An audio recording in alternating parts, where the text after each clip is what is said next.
بسم الله الرحمن الرحيم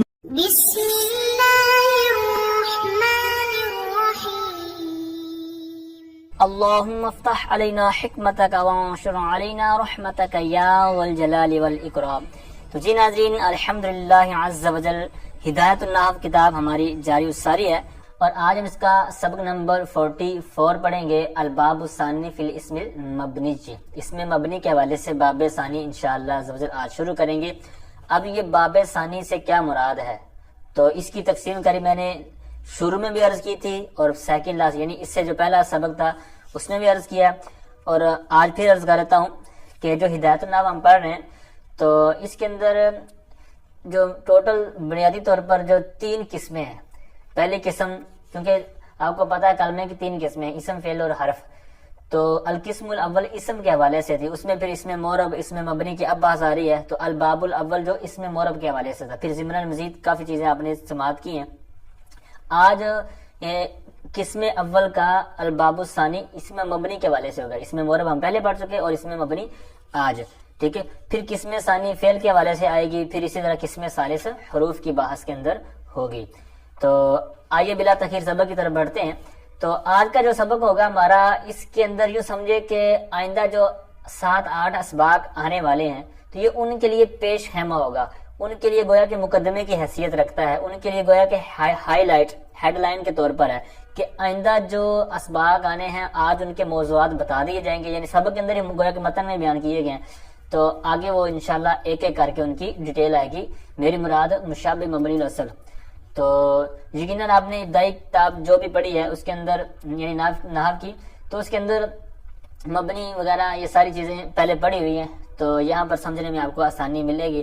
اور میں نے پہلے بھی آپ کو مشورہ دیا تھا، جب کبھی اس طرح کی عربی کتاب پڑھنی ہو، کوئی بھی کتاب پڑھنی ہو، عربی نحو کی ہو، صرف کی ہو، یا کسی اور جو فنون آپ پڑھتے ہیں، تو اس سے پہلے کوشش کیا کریں اس کی تیاری کریں، اور ساتھ میں اس کی جو ابتدائی آپ نے اس سے ریلیٹڈ اردو والی کتاب پڑھی ہے، جہاں پر اردو والی پڑھائی جاتی ہیں، تو وہ اپنے اس سے ریلیٹڈ سبق ضرور پڑھ کے آیا کریں، ٹھیک ہے۔ اس طرح کرنے سے انشاءاللہ آپ اپنے اندر ایک عجیب سی کیفیت انشاءاللہ محسوس کریں گے اور لذت محسوس کریں گے۔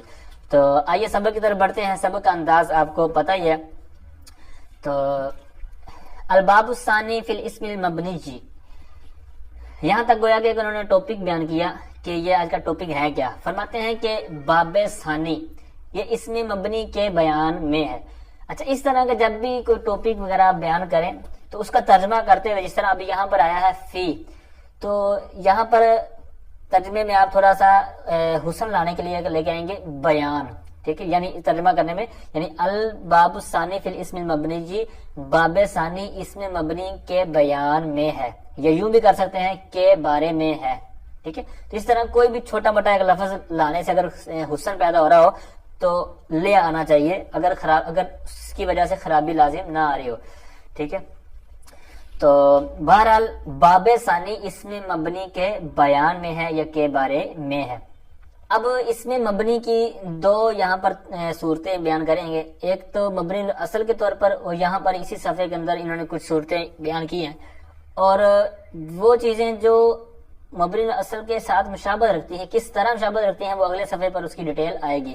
تو او سے آگے تفصیل اگلے صفحے پر ہے، اور ایک صورت اس کی یہاں پر بیان کی جا رہی ہے۔ تو عبارت سماعت کریں، کہتے ہیں وَهُوَ اسم واقع غیر مرکب مع غیرہ مثل الف با تا ثا ومثل احد اثنان ثلاثة وكلفظ زید وحدہ فإنه مبنی بالفعل على السکون ومعرب بالقوة۔ اب یہاں پر انہوں نے ایک تعریف اور اس کے ساتھ ان کی مثالیں 3 طرح کی بیان کی ہیں۔ تو پہلے لفظی ترجمہ سماعت کریں، کہتے ہیں وَهُوَ، اور وہ یعنی اسم مبنی، اسم ایسا اسم ہے واقع جو واقع ہو غیر مرکب، اس حال میں کہ مرکب نہ ہو کسی غیر کے ساتھ، مع غیر ہی اپنے علاوہ، یعنی اپنے غیر کے ساتھ، اپنے غیر سے مراد یہ ہے، یعنی اپنے غیر سے مراد ہے کسی عامل کے ساتھ مرکب نہ ہو۔ جس طرح کی مثالیں آ رہی ہیں تو وہ کسی کے ساتھ مرکب نہیں ہے، بلکہ وہ سمپل خود اپنی حالت پر کھڑی ہیں، کسی کے ساتھ اٹیچ نہیں ہے۔ تو یہاں پر یہی بیان کرنے کا مقصود ہے کہ اسم مبنی وہ اسم ہے جو اس واقع ہو اس حال میں کہ وہ غیر کے ساتھ، اپنے غیر کے ساتھ ملا ہوا نہ ہو، مرکب نہ ہو. جیسے مثال ہے، پہلی انہوں نے مثال دی ہے الف با تا تھا. اب یہاں پر اگرچہ دکھنے میں ہمیں یہ حروف ہیں، جس طرح ہم پہلا جو مدنی قاعدہ وغیرہ جب پڑھتے ہیں یا حروف تہجی جو ہمارے سامنے آتے ہیں تو وہ اسی شیپ میں لکھے ہوتے ہیں، لیکن یہاں پر حروف مراد نہیں، کیونکہ ہم نے کیا پڑھا ہے الباب الثانی فی الاسم المبنی جی، یعنی ہمارا اسم مبنی کے بیان کے ساتھ تعلق ہے. تو یہاں پر اگرچہ حروف ہیں لیکن یہ ان کے اسماء مراد ہے. ٹھیک ہے، تو یہی انہوں نے نیچے حاشیے کے اندر ایک خلاصہ اس کا اعتراض جواب بنا کر بیان کیا ہوا ہے کہ ان کے مسمیات وہ مراد نہیں بلکہ ان کے اسماء مراد ہیں. اچھا، ایک تو یہ ہوگی. اب یہاں پر الف با تا وغیرہ جو ہیں یہ کسی کے ساتھ واقع نہیں ہے، یہ جتنے بھی اسماء ہیں اس کے علاوہ بھی ہوں تو اگر وہ ترکیب میں کسی ساتھ واقع نہیں ہے تو وہ کیا ہوگا؟ مبنی، یعنی اس میں مبنی کہلائے گا. اب اسی کو اگر مورب کرنا ہو تو اس کے ساتھ کوئی فعل لگا دیں، ما غیرہ کے ساتھ جو انہوں نے کہا نا غیر مرکب ما غیرہ، یعنی کسی کے ساتھ، یعنی اپنے غیر کے ساتھ مرکب نہ ہو، مطلب عامل کے ساتھ مرکب نہ ہو. تو یہاں پر اگر آپ اس قید کو ہٹا دیں تو یہاں پر یہ مورب ہو جائے گا، جس طرح کہ آگے بات آ رہی ہے. یعنی الف کے ساتھ آپ لگا دیں جا الفن، الف آیا، تو یہاں پر یہ الف ہو جائے گا، یعنی مرفوع ہو جائے گا. اور رأیت الفن تو یہاں پر منصوب ہو جائے گا. تو لہذا پتا چلا کہ یہ مبنی اسی صورت میں ہے کہ جب اوپر والی صورت پائی جائے، یعنی جب یہ غیر کے ساتھ مرکب نہ ہو. ایک اور مثال دے رہے ہیں، کہتے ہیں احد، اثنان، ثلاثۃ وغیرہ جتنے بھی اسماء اعداد ہیں تو یہ بھی جب الگ طور پر پائے جا رہے ہوں گے تو یہ یعنی جس طرح یہاں پر کھڑے ہوئے ہیں تو یہ جناب یہ مبنی ہے، مبنی اسماء میں سے ہوں گے. اسی طرح اسماء معدودہ کے طور پر آگے مثالیں دے رہے ہیں. کہتے ہیں کا لفظ زیدن، کاف، یہ مثال دینے کے لیے پیچھے لفظ مثل لے کے آئے تھے، یہاں پر کاف لے کے آئے. تو کہتے ہیں جیسے لفظ زید، اب یہاں پر زید عبارت میں کسی کے ساتھ مرکب نہیں، یعنی ایسا نہیں ہے کہ یہاں پر یہ جا زیدن یا رأیت زیدن ہو، نہ، بلکہ جا رأیت یا مررت بھی کوئی بھی ساتھ چیز اٹیچ نہیں ہے. تو یہاں پر زید یہ کیا ہوگا؟ مبنی اسم ہوگا. آگے انہوں نے خود قید لگائی ہوئی ہے وحدہ ہوگی، یعنی وہ تنہا ہو، اکیلا ہو. اسی طرح پیچھے والے بھی یہ سب کے ساتھ تعلق ہوگا کہ یعنی یہ ساری جو چیزیں مثالیں بیان کی ہیں تو یہ ساری چیزیں اپنے الگ طور پر ہوں وحدہ کے طور پر، تو پھر کیا ہوگا؟ یہ مبنی اسماء میں سے کہلائیں گے. اب اس کا آگے ایک بیان کر رہے ہیں، کہتے ہیں فَإِنَّهُ مَبْنِيٌّ بِالْفِعْلِ عَلَى السُّكُونِ. تو یہ جو اس میں مبنی جس کی ابھی صورت آپ نے پڑھ لی ہے، کہتے ہیں یہ بالفعل مبنی ہوگا سکون پر. اب جیسے الف با تا، اسی طرح احد، اثنان، ثلاثہ، اس طرح زید. ٹھیک ہے، تو یہ زید اس طرح کہا نا، تو اس کے اوپر کوئی اعراب نہیں ہے. ٹھیک ہے، تو یہی یہ خود بیان کر رہے ہیں کہ مبنی بالفعل جب ہوں گے نا تو السکون، سکون پر مبنی ہوں گے. ٹھیک ہے، اور مورب بالقوہ ہوں گے، یعنی ان کے اندر قوت ہوگی کہ یہ مورب بن جائیں. جیسے مثالیں میں عرض کرتا ہوں، مبنی والی آپ نے بعض بارے ذہن میں بٹھانی ہے کہ یہ مبنی بالفعل ہیں سکون پر، جس طرح زید، ٹھیک ہے، عمر، بکر. لیکن جب مورب اس کو بنانا ہو، یعنی یہ بالفعل تو سکون پر مبنی ہے ہی ہیں، لیکن مورب بالقوہ اس کا مطلب یہ ہے کہ یہ مبنی بننے سے مورب کی طرف آ سکتے ہیں. جیسے زید کی مثال لے لیں، زید اب مبنی حالت میں، مبنی علی السکون، لیکن اس کے ساتھ ہم لگا دیں عامل، تو عامل لگا دیں جا، تو جا زیدن، اب زید سے زیدن ہو گیا. ٹھیک ہے، جا کی وجہ سے. اب رأیتو لگائیں گے تو یہ زیدن بن جائے گا. ٹھیک ہے، مررتو بی لگائیں گے تو با کی جارا کی وجہ سے آگے مجرور ہو جائے گا بی زیدن. اسی طرح ساری مثالوں کے ساتھ آپ یہ عامل لگا کر چیک کر سکتے ہیں. تو یہی مراد ہے کہ مبنی بالفعل سے مراد یہ ہے کہ یہ بالفعل یعنی ابھی فی الحال تو مبنی ہے لیکن ساتھ عامل آنے کی وجہ سے یہ مورب بن جائیں گے. آگے آئیے، پہلی صورت کے بعد دوسری صورت اسی کے ساتھ اٹیچ کرتے ہیں. کہتے ہیں او شابہ مبنی الاصلی بان یکون فی الدلالۃ علی معناہ محتاجا الی قرینۃ کالاشارۃ. اب یہاں تک میں نے مثال عبارت پڑھی ہے، آگے بھی عبارت کا تعلق ہے، لیکن ایک ایک کر کے آپ کو عرض کرتا ہوں. اس کی اب لفظی ترجمہ سماعت کریں. یا کہتے ہیں کہ وہ مبنی الاصل نہ ہو بلکہ مبنی الاصل کے مشابہ ہو، او شابہ مبنی الاصلی، یا پھر وہ مبنی الاصل کے مشابہ ہو. مشابہ ہو کس طور پر؟ کہتے ہیں یہاں پر پہلی صورت بیان کرتے ہیں، کہتے ہیں بیان بائیں طور پر کہ بأن یکونا، یہ کہ وہ ہو فی الدلالتی، دلالت کرنے میں، رہنمائی کرنے میں، یا اپنے معنی پر دلالت کرنے میں، محتاجا الی قرینۃ، کسی قرینے کا محتاج ہو، بائیں طور پر کہ وہ اپنے معنی پر دلالت کرنے میں کسی قرینے کا محتاج ہو. جیسے مثال اس کی دیتے ہیں، کہتے ہیں کل اشارہ تھی، جیسے اسماء اشارہ وغیرہ جو ہیں، جیسے کہتے ہیں ہا اولائی، ہاذا وغیرہ، یہ اسماء اشارہ میں سے ہیں، لہٰذا یہ محتاج ہیں. محتاج کس سنگ کے ہیں؟ تو یہ قرینے کے محتاج ہیں. قرینہ کیا ہوتا ہے؟ مثال کے طور پر میں آپ سے مخاطب ہوں، میں آپ میرے سامنے بیٹھے ہوں، تو میں اس کو آپ کو کہوں کہ یہ پکڑو، یا فلاں پکڑو، فلاں چیز پکڑو، فلاں مجھے کتاب پکڑا دو. اب یہ میں لفظ بولتا رہوں لیکن اشارہ نہ کروں اپنے ہاتھ کا، ٹھیک ہے، تو یہ بے فائدہ ہوگا. یعنی یہاں پر مجمل چیز رہے گی، کوئی معنی پر دلالت، یعنی جو میرا مقصود ہوگا وہ میرا مقصود حاصل نہیں ہوگا، میرا مقصود پر دلالت پائی نہیں جائے گی. تو لہٰذا میں پہلے اشارہ کروں گا، اپنا اس کتاب کی طرف اشارہ کروں گا کہ یہ کتاب پکڑا دو، ٹھیک ہے، فلاں گلاس پکڑا دو، فلاں چیز پکڑا دو، یا فلاں کو بلاؤ. یعنی 3-4 بندے بیٹھے ہیں، میں نام لیتا، میں کہتا ہوں فلاں کو بلاؤ، تو اب منہ سے بولوں فلاں کو بلاؤ تو اس سے کوئی فائدہ نہیں ہوگا. ہاں میں اشارہ کر دوں گا یا فلاں کو بلاؤ، ٹھیک ہے. تو یہ جو اشارہ کرنا نا، اشارہ حصیہ، حصی طور پر ہے نا، ایک ہوتا ہے مانوی، ایک حصی یعنی حصن، ٹچنگ سسٹم. تو یہاں پر حصی طور پر میرا محتاجی ہے کہ میں حصی طور پر بتاؤں کہ فلاں فلاں کیا فلاں، ٹھیک ہے، تو وہ اشارہ کرنا ضروری ہوگا. ونحوہ، تو اس کی مثل اور بھی ہے.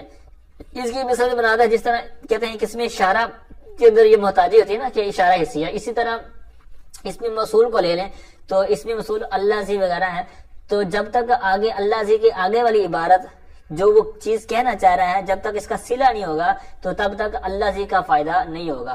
لہذا صلے کا محتاج ہوتا ہے، تو لہذا وہ بھی نحوی ہاتھ سے کہنے کا ان کا مراد وہی ہے.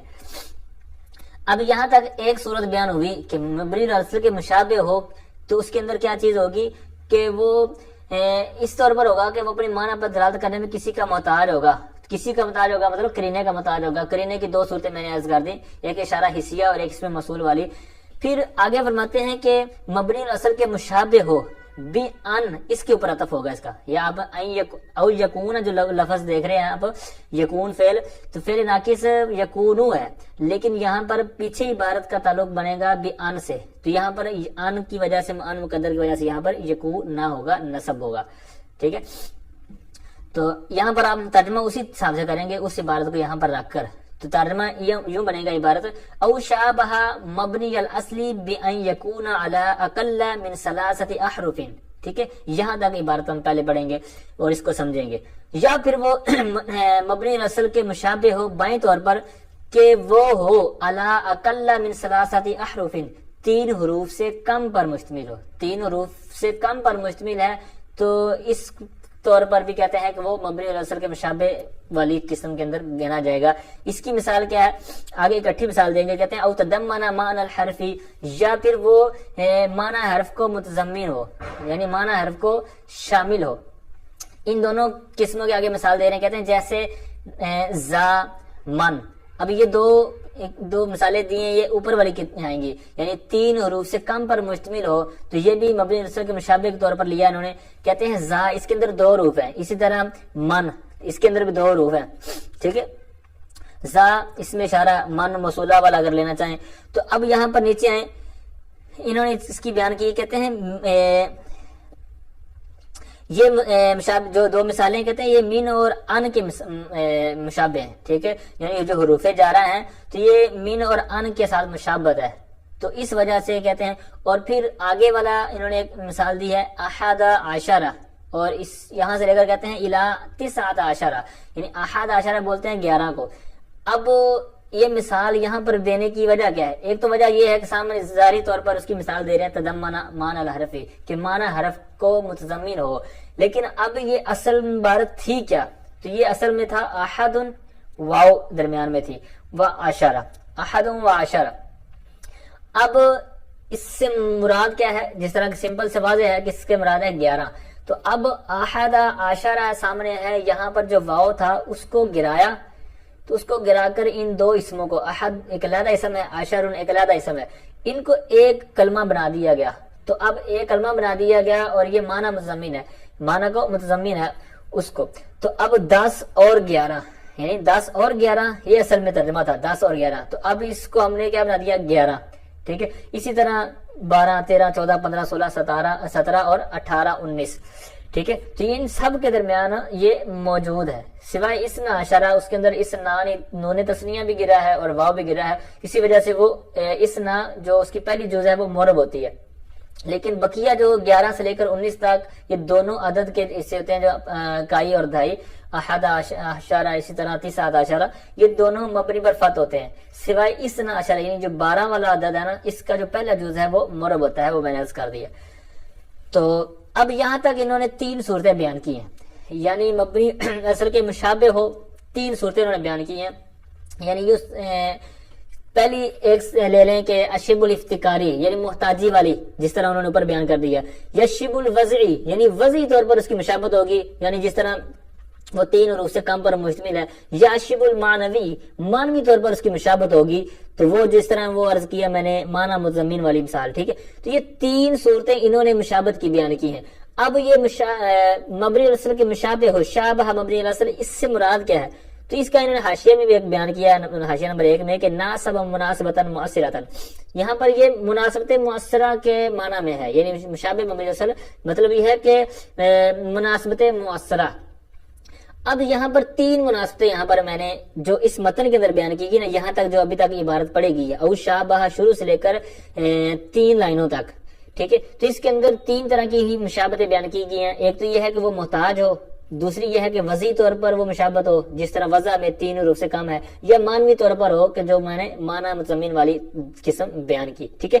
تو یہ 3 صورتیں یہاں پر انہوں نے مناسبت کی بیان کی ہیں, لیکن تتبع اور استقراء کے طور پر جو نحویوں نے تلاش کر کے بیان کی نا, تو وہ آگے آپ پڑھیں گے. لیکن اس کتاب کے حاشیہ نمبر 1 میں بھی وہ 7 کی 7 نیچے انہوں نے بیان کی ہوئی ہیں. ان 7 میں سے 3 تو یہ اوپر بیان ہوگی, یہ 3 نیچے بھی ہوں گی, 4 اس کے علاوہ ہیں. تو ذوق صاحب ذوق جو ذوق رکھنے والے آپ میں سے ہیں تو ضرور نیچے توجہ کیجیے گا, انشاءاللہ آپ کو سمجھ آ جائیں گی. اب پچھلی جو قسم پچھلے صفحے پر پڑھی تھی وہاں تھا کہ یہ مبنی بالفعل ہے سکون پر اور معرب بالقوہ ہے, وہ تو حکم ہو گیا اس کا. لیکن اس قسم کا جو مبنی اس کے مشابہت رکھنے والی ہے ہوگی, تو اس کا حکم کیا ہے؟ تو کہتے ہیں کہ وَهَذَا الْقِسْمُ لَا يَصِيرُ مُعْرَبًا أَصْلًا. ٹھیک ہے. تو کہتے ہیں یہ قسم بالکل بھی, اصلا مطلب بالکل, کہتے ہیں یہ جو قسم ہے یہ بالکل بھی معرب نہیں ہوگی, نہیں ہوتی. وَهَذَا الْقِسْمُ لَا يَصِيرُ مُعْرَبًا أَصْلًا, یہ قسم یعنی یہ جو ابھی اسی صفحے پر ہم نے پڑھی ہے, کہتے ہیں یہ قسم بالکل بھی معرب نہیں ہوتی, مطلب یہ ہے کہ یہ مبنی ہی ہوتی ہے. ٹھیک ہے. جس طرح آگے اس کی قسمیں آ رہی ہیں. وَحُكْمُهُ, اور اس قسم ثانی کا جو حکم ہے تو اس کا حکم کیا ہے؟ کہتے ہیں اللہ یختلف آخرہ باختلاف العوامل, کہ اس کا آخر عوامل کے اختلاف کے ساتھ, عوامل کے بدلنے کے ساتھ مختلف نہیں ہوتا. اس کا آخر یعنی آخری حرف پر جو اعراب جاری ہوتا ہے وہ اس عامل چاہے پیچھے بدلتے رہیں. یعنی پچھلی صورت جو تھی اس میں یہ تھا کہ وہ مبنی اسی صورت میں ہے کہ جب اس کے ساتھ کوئی عامل نہ ہو, ما غیرہ, غیر مرکب ما غیرہ, یعنی وہ ترکیب میں بھی واقع نہ ہو اور کے ساتھ کوئی عامل نہ ہو, تو اس صورت میں وہ مبنی تھی, مبنی علی السکون اور معرب بالقوہ تھی. یہ قسم کہتے ہیں کہ یہ معرب ہو ہی نہیں سکتی, یہ ہوتی ہی مبنی ہے. اب مبنی ہے تو پھر یہاں پر یہ ہے کہ مبنی ہے لیکن ساتھ میں عامل ہوگا. ٹھیک ہے. عامل بدلے گا بھی, لیکن عامل چاہے جیسا مرضی ہو, چاہے بارش ہے, چاہے آندھی ہے, چاہے جناب جو مرضی آ جائے, یہ اپنی حالت پر کھڑے رہیں گے. ٹھیک ہے. تو یہی انہوں نے بیان کیا کہ اس کی وہ حکم ہو قسم ثانی کی طرف راجع ہے, کیونکہ پہلی قسم تو آپ کو میں نے پہلے عرض کر دیا کہ وہ مبنی علی السکون, مبنی بالفعل علی السکون تھی اور معرب بالقوہ تھی. یہ کہتے ہیں کہ اس کا حکم کہ اس کا آخر مختلف نہیں ہوتا, بدلتا نہیں ہے عوامل کے مختلف ہونے کی وجہ سے, مختلف ہونے کے ساتھ. ٹھیک ہے. اب اس کی حرکات کیا ہے, یعنی مبنی کی حرکات کیا ہے؟ تو اب سب سے پہلے یہ یاد رکھیے کہ یہ رفع نصب جار کہنا یا دم فت کسر کہنا یا فتح دمہ کسرہ, اس طرح کی جو صورتیں اعراب کے نام ہیں, تو یہ بعض کا تو بچے نا مکس کر بیٹھتے ہیں. تو اس میں کوئی مسئلہ نہیں, اس میں بڑی کوئی جرم نہیں ہے, اور بہتر یہی ہے کہ بندہ اگر فن پڑھ رہا ہے تو اسی کے مطابق نام لے, عبارات پڑھتے ہوئے یا اجرا کرتے ہوئے یا بیان کرتے ہوئے. لیکن اگر کہیں کسی کو آپ دیکھیں کہ وہ اس کا اعراب جناب مبنی والا ہے اور اس کو جناب وہ رفع نصب جر کہہ رہا ہے یا کچھ اور بول رہا ہے، تو اس کو مطلب یہ نہیں سمجھنا گیا کہ اس کو کچھ آتا ہی نہیں ہے، اس کو یہ پتہ ہی نہیں ہے، اتنی بڑی سے نے غلطی کر دی، نہ ایسا نہیں، بس کیونکہ اس کے اندر بھی اختلاف ہے جو کہ یہاں پر حاشیے میں بیان کیا گیا کوفیوں اور بصریوں کا، لیکن یہ اتنی کوئی بڑی غلطی ہے بھی نہیں، بعد کا توجہ نہیں رہتی۔ اب یہ بات ہے کیا، میں عرض کرتا ہوں، اب مبنی کوئی جملہ ہوگا تو اس کے اوپر پھر مبنی کا اعراب کیا ہوگا، یعنی مشابہ مجسر کا جو اعراب یہاں پر بیان کرنے کہتے ہیں وہ حرکاتہ تسمى ضما وفتحا وکسرا وسکونہ وقفا، کہتے ہیں اور اس کی حرکات، یعنی اس کی حرکات کا نام کیا ہے، کہتے ہیں اس کی حرکات کو نام دیا جاتا ہے دم، فتح، کسر اور وسکونہ وقفا، اور اس کے سکون کا نام وقف رکھا جاتا ہے۔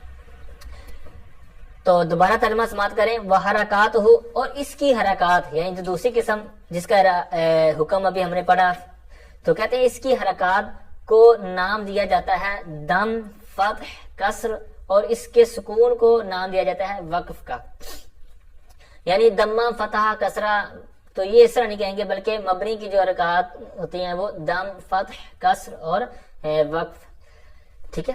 تو اب ایک قاعدہ ذہن میں رکھیں، سما یسمی تسمیتن، باب تفعیل سے یہ آتا ہے، اس کا اگر معنی نام رکھنا ہو، جس طرح کہ یہاں پر ہے کہ اس کی حرکات کا نام رکھا جاتا ہے دم، فتح، کسر، اور اس کے سکون کا نام رکھا جاتا ہے وقف، تو اب یہاں پر قاعدہ ذہن میں آپ نے رکھنا ہے کہ جب اس کا معنی نام رکھنے والا ہو تو پھر اس کے دو مفعول آتے ہیں، دو مفعول آتے ہیں۔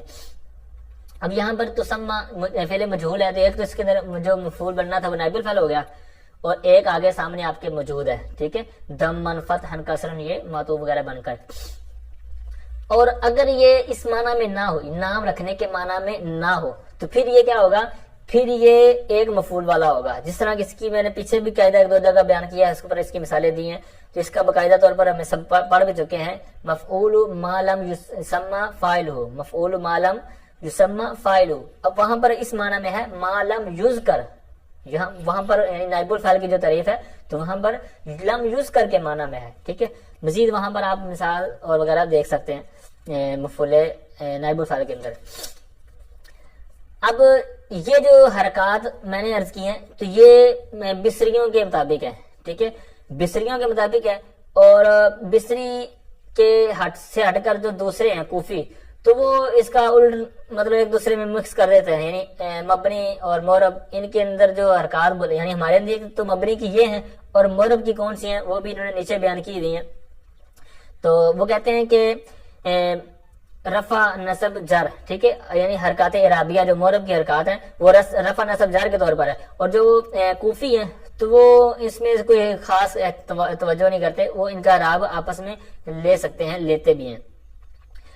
اب رہی بات ہے کہ دم، فتح، کسر، ان کا نام رکھنے کی وجہ کیا ہے، یعنی دمہ کو یا پیش کو جو دم بولتے ہیں، فتح زبر کو ہم فتح بولتے ہیں، کسرہ یعنی زیر کو ہم کسر بولتے ہیں، تو یہ مبنی کے حرکات کی وجہ تسمیہ کیا ہے، یہ ناموں کی، تو اس کا بھی انہوں نے نیچے ہی بیان کیا ہوا ہے۔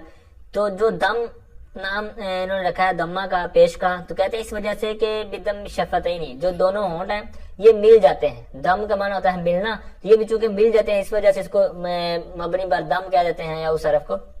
اسی طرح فتح جو ہے تو اس فتح جیسا کہ آپ نے بارہا پڑھا ہے، فتح یفتح، تو مطلب کھولنا، تو یہ فتح مطلب کھلنا، تو یہاں پر بھی ہونٹ کھل جاتے ہیں، تو لہٰذا کہتے ہیں کہ اس کو اس وجہ سے نام دیا۔ اور کس کا مطلب ہے کہ ٹوٹنا، سکڑ جانا، نیچے ہو جانا، تو یہاں پر بھی جب ہم یہ تلفظ کرتے ہیں کسر والا تو وہاں پر کیا ہوتا ہے کہ جو ہونٹ ہے نیچے کی طرف مائل ہو جاتے ہیں۔